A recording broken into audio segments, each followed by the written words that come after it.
Hello Monkton, welcome to the fitness video for this week. Now normally at this point in time we'd be looking forward to our school triathlon just before we break up for half term. But this week I'd like you to challenge yourself to do a duathlon, which is run, bike, run.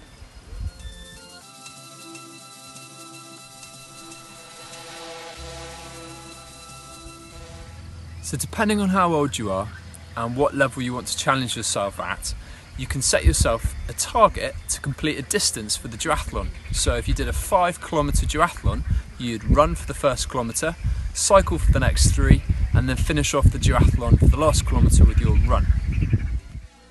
If you have a grass pitch near you that you could use, you could do your run around the grass pitch and also your cycle too, to stay safe and away from traffic. A great skill to practice for your cycling is being able to dismount the bike coming into transition for triathlon or duathlon. If you see Miriam here, she's about to hook her leg around the back of the saddle and push it between her standing leg and the bike frame. She's keeping her head still and the bike straight, and it means that she's got control to be able to push her foot through and therefore step off and carry on running into the transition, not losing any time or speed. It can look like quite a tricky skill to master, but with lots of practice in a safe environment, not going too fast, you'll soon improve your bike handling and confidence in being able to dismount safely.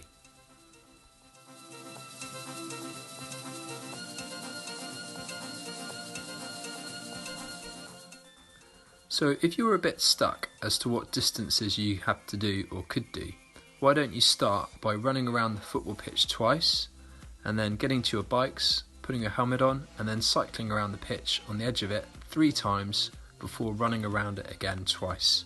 And that would be a good distance to start with. And obviously if you're older, you can challenge yourself to bigger distances.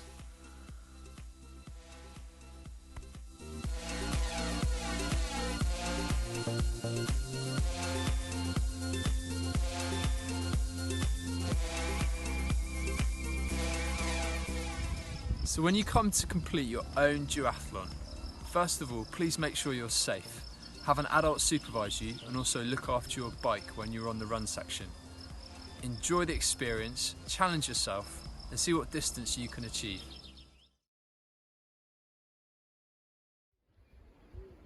Hi there and welcome to our cricket focus for the week. Today we're going to look a bit at off-spin bowling.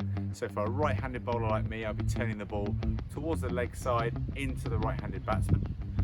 And I've got a variety of balls here that we could use for this. The best way is if we can have a ball that's got 2 different colours on each side, like this one. I've made my own out of a tennis ball there. I've just used a permanent marker on one side. But if you've got like an Incredible that's just pure white, that's okay. You can paint it if you want to. Or even a cricket ball, you're still going to see the seam as you go. So when we're bowling off spin, what we're going to do is we're going to take a grip that's quite wide on the ball if we can. Obviously if you've got smaller fingers, you might need to just get them a little bit closer together. But we're going to take our grip and we're going to really work to try and bring those fingers over the top of the ball to present that seam at 45 degrees so it turns in towards the right-handed batsman.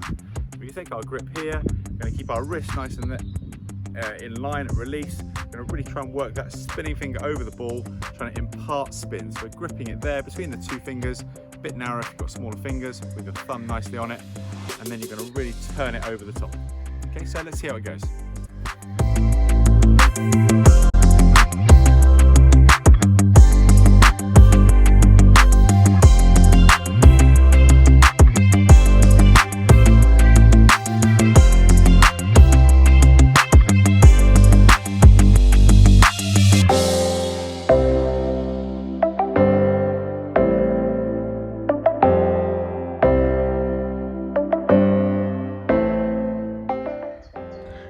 So to translate that out into the middle, we've got our cricket ball here.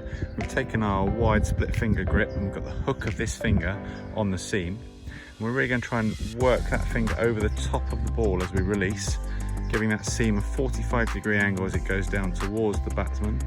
And it's going to hopefully then bounce, grip and turn, but also because the seam's going slightly forwards, not just to the side, it's going to hopefully get a bit of extra bounce and surprise the batsman. So just like with our door handle, we're just going to practice turning with a nice wide finger grip there, getting the hook of that finger over the top of the ball and then release. So for this one, all you're going to do is you're going to get your ball, hopefully with 2 different colours on each side. You're going to take your grip, and actually, although we're not going to encourage throwing, we're just going to throw this one from a kneeling position.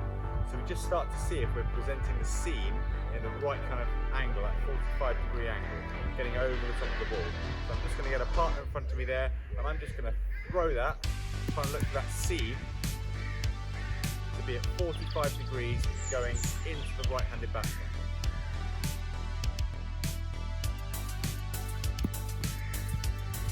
So I can see feedback, I want to get that seam a bit more upright. You get a nice wide grip, really turn that door handle, get the revolutions on the ball. And just you would do this for a couple of minutes just to get used to that feeling of really bringing that top of that spin finger over the top of the ball. Just a bit of a scramble seam there, didn't quite get the grip on that one. Go again, get that grip, and really throw it in there. So there's plenty we can do with our run up and our delivery stride to really help us spin the ball and impart those revolutions which are going to make the ball spin and bounce and cause the batsman problems.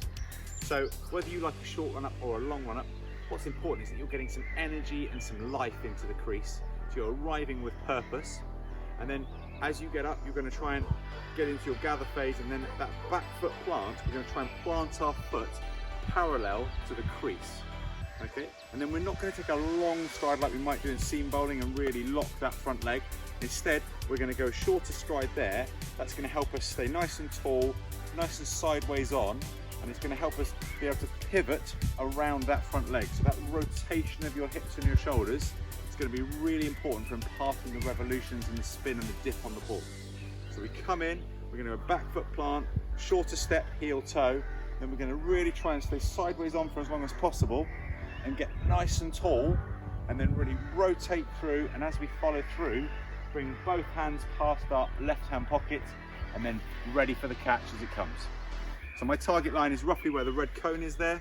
So we're arriving at the crease, we're going to go back foot plant sideways on, and off we go.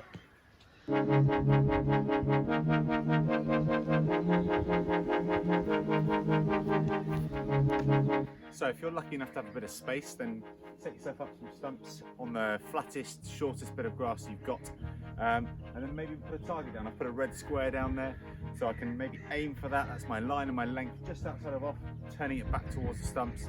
Hopefully that's something that can give me feedback about where I'm pitching the ball. Let's have a go.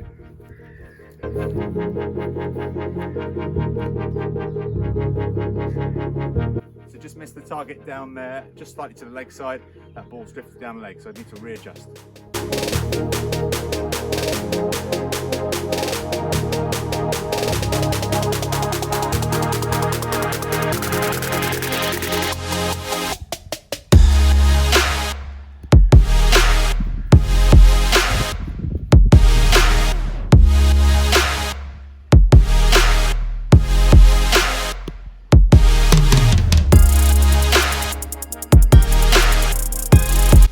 So if you haven't got any space, you can still do this. Just grab a soft ball, a tennis ball, and just work on it against a wall or with a partner, just a friend, a brother, a sister, just throwing the ball, even on a short distance, trying to get the ball to turn as much as you can.